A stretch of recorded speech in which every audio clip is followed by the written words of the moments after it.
ah, apa yang mereka katakan? Ini agak aneh memang. Jadi saya kira saya datang ke sini, saya mendengar manifesto-nya itu apa? Mesti ada manifestonya, nanti kita bisa lihat mau dijadikan itu sebagai ideologi, sebagai pegangan, sebagai panutan untuk jalan kreativitas kita kan itu. Makanya sebaiknya punya RI 87 orang itu di manifesto itu ya. Nah itu masing-masing bikin kredo deh. Supaya berpikir. Mantap. Betul. Setuju. Saya dulu sengaja, saya kasih tahu ini, saya sengaja bagi kredo itu. Saya sengaja karena tak ada punya kita yang berpikir. Ariel Anwar itu tidak berpikir. Coba baca, tak ada satu ideologi Ariel Anwar. Ya. Dia bicara pidato radionya itu aja, dan itu tidak ada apa-apa. Masa kekanak-kanakan remaja, bangsa remaja. Jadi dia memang remaja sebenarnya. Tapi kita tak punya yang lain. Kalau kita ambil Ariel Anwar, saya tak punya yang lain. Maka ketika manifestasi semacam pendeklarasian Hari Puisi Indonesia mengambil Ariel Anwar itu, ada yang tidak suka Ariel Anwar. Saya sebenarnya tidak berapa suka. Kami orang Sumatera tak berapa suka karena itu biasa aja lah. Kalau diksi Ariel Anwar itu bagi orang-orang Medan, orang Riau, apalagi itu kita Riau itu kan anaknya, bapaknya Ariel Anwar itu kan di kota tempat saya lahir. Dulu jadi Medana tuh, Tulus itu kan. Segala macam itu biasa, tidak terlalu biasa. Karena kehebatan Ariel satu, dia telah menjadi bahasa bagi pejabat. Dan kita kan masih memerlukan pemerintahan, Pak. Maka dijuallah namanya sebagai bahasa, karena itu bisa komunikatif. Kalau memakai yang lain tidak kurang komunikatif. Itu memakai Amir Hamzah apalagi. Belum lagi kita ini bangsa yang terlalu banyak diferensiasinya, keragamannya, sehingga mengambil satu ragam yang lain akan tersinggung, ribut lagi. Kelamaan itulah satu sebabnya kenapa kita tidak pakai bahasa asal jauh-jauh bahasa Sanskerta kami itulah. Pakai bahasa Arabnya tidak dipakai kan. Kalau nanti terlalu muslim, udah payah lagi kan, macam-macam lagi. Apa di dunia sekarang ini. Jadi banyak masalah-masalah yang begitu. Gitu. Makanya jadi bagus tadi itu ulang kembali kepada manifesto tadi. Kembali itu memang harus ada manifesto. Makanya saya bikin kredo karena itu ya. Kedua, setiap puisi saya mesti ada pertanggungjawab saya. Puisi Amuk juga ada. Puisi segalanya Omak Apa itu puisi saya yang terakhir ini kecuali juga ada kredo dua saya. Istilah dia jelaskan supaya saya punya pertanggungjawaban untuk saya sendiri yang mungkin orang lain bisa bantah silakan itu. Tapi saya punya rasa tanggung jawab itu. Karena dan tadi masalah kita sering bertanya-tanya, ingin meletakkan penghargaan atau puisi kepada orang lain, menyalahkan. Kita mengecewakan pejabat karena tidak menghargai puisi. Itu bukan salah pejabat, salah kita sendiri. Kenapa kita tidak memperjuangkan puisi sendiri? Udah pejabat. Kalau pejabat memang begitu dia mungkin. Ya, dia punya urusan lain. Dan kenapa bilang itu sebenarnya bukan puisi. Itu netral aja. Kalau soal gantung diri di Monas, apalagi tadi makan keracunan, itu event biasa, itu bukan puisi. Ketika engkau memberikan pemberian makna kepada itu baru jadi puisi. Ketika kata-kata yang berirama atau berbunyi itu berbentuk itu, karena setiap kata ada bentuknya kan, kalau ditulis ada warnanya. Bahkan kalau atau Rambo itu saja puisi itu kata pada warna anoa supe ovayel. Itu noir hitam, blanc itu putih, uve itu hijau dan sebagainya itu. Ada warna begini dan berpakaian. Dia beri makna, dia beri warna pada kata-kata. Itu. Nah, diberinya warna pada kata-kata itu pemberian makna. Semua puisi adalah pemberian makna. Jika seseorang ketika bilang saya nanti digantung di mana saya kalau saya salah, tapi ternyata dia salah, dia tidak bergantungan dirinya, apa terjadi? Dia tidak memberi makna, dia berbohong. Kalau dia penuh dengan bohong, puisi tak bisa apa-apa lagi. Puisi tak bisa karena dia tidak ada makna. Pertama-tama puisi itu pemberian makna. Itu. Kalau tak ada makna, bagaimana kita mau semuanya harus pemberian makna. Sebab imajinasi itu kenyataan, bukan imajinasi tidak bohong. Ketika imajinasi ditingkatkan ke dalam upaya mencari kreativitas, dia tidak berbohong. Banyak orang bilang sastra itu bohong.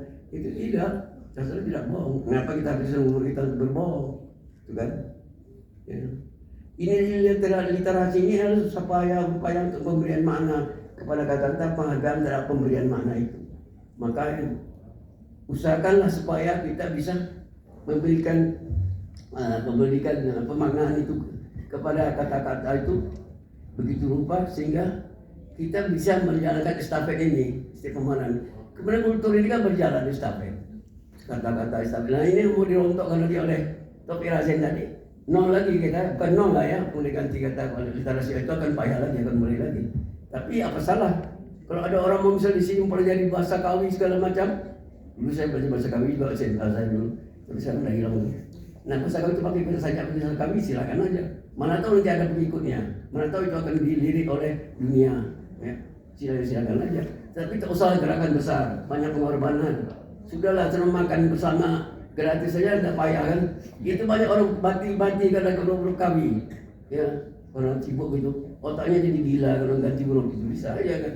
Tapi jangan cari korban, tapi lebih baik bersenang-senang aja sastra dan pengertian, bukan berleha-leha atau bersantai-santai gitu, tapi memberi makna secara happiness, secara kegembiraan. Itu. Saya kira banyak hal yang bisa kita lakukan secara cinta, secara kasih sayang. Kalau setiap orang punya dunianya sendiri, kalau setiap orang punya keridunya sendiri, kalau setiap orang punya manifestasi sendiri, ada deklarasinya sendiri, hidup akan boleh di dunianya sendiri dan indah sekali. Alangkah indahnya kalau sekali kau menjadi apa itu yang Don Quixote itu, Don Quixote dalam Manca itu. Dan jadi Don Quixote aja dah kita. So, penyairnya Don Quixote, dia berbicara dengan kata-kata lah dia, dan dia kata-kata sama dia satu geng, ada makhluk yang di atasnya Tuhan aja. Mereka bercakap dengan kata-kata menjadi kawannya, menjadi sahabatnya, berperangai dengan kata-kata berperangai dengan dia, sehingga kita baru merasakan dunia sendiri dengan kata-katanya. Dan jangan kau kain nanti kata-kata, jangan menjadikan kata-kata itu jadi bohong. Jadi kalau kau katakan A, ya lakukanlah A itu, walaupun dalam imajinasi. Kalau kau bilang mau terjun ke sungai, terjunnya ke sungai. Tuh. Dan juga saya tadi kau bilang tadi, penyair itu harus mengharapkan saya menulis terus. Saya tadi tidak mengharap diri saya menulis terus. Ngapain saya menulis terus? Saya heran ada penjahat kotornya, ada pelukis yang di rumah sakit mau sekaratul maut pasti melukis. Kalau bagi saya ngapain? Sudah mau jumpa Tuhan besok masih juga melukis. Iya, ngaji aja lah. Baca masing-masing masing-masing. Enggak ada ngapain? Ketawa tuh malaikat maut itu. Untuk jadi apa kita di sana? Kita takkan baca sajak. Takkan baca sajak. Sebenarnya kita punya sajak dibacakan malaikat. Ini kok sajak kamu jelek nih. Nyindir aku nih, nyindir Dadan. Minum alkohol nih. Karena itu. Jadi tidak ada waktunya. Saya dia Alto Rainbow. Ya saya ulang lagi penyair Prancis ini. Umurnya 18 tahun dia menyair. Berhenti. Dia SMA nyair. Gurunya kagum. 2-3 tahun berhenti. Dia pergi nyoba ke Indonesia. Dia sampai ke Pasar Ikan. Jadi seradu sewaan VOC. Loh, dia di situ. Dia apa namanya? Dia di Pasar Ikan itu sekarang. Dia tak menulis. Kakaknya perempuan sering menulis di Perancis sana. Dia kemudian setelah itu melarikan diri masuk ke kapal Inggris, balik ke Afrika, pergi ke Afrika dagang budak, dagang segala macam gitu. Dan kemudian kakaknya menulis surat, kamunya saja dibicarakan di sini, kamunya saja. Dia tak nulis lagi. Itu berapa? Dia tak ada peduli lagi dia semua itu. Ya tak apa-apa, dia tetap hebat. Yang penting kau sekali aja mendaki gunung sampai di Himalaya, kau pendaki sukses. Tidak perlu disebut apa-apa lagi. Tak perlu champion, petinju Muhammad Ali dibilang the champ, tetap champion walaupun dia sudah penyakit pikun itu Alzheimer. Begitu, jadi tidak usah terlalu lama. Jangan tertipu oleh dunia. Kalau kita melukis dulu sampai mati itu kita tertipu oleh dunia. Ada perannya kita. Cari-cari ayat kursi aja baca. Ngapain baca Quran itu? Ngapain baca puisi? Siap, kamu. Itu tuh. Baik sekali Kaki. Terima kasih. Imam besar Sutartika Subahri Mengingat waktu tadi sudah dapat bisik dari panitia dengan kredonya. untuk diskusi mungkin Demi sekarang Tuhan saja, saya ateis. tapi kita harus ingat bahwa menjadi penyair itu harus bersenang-senang. Jangan ketika mau mati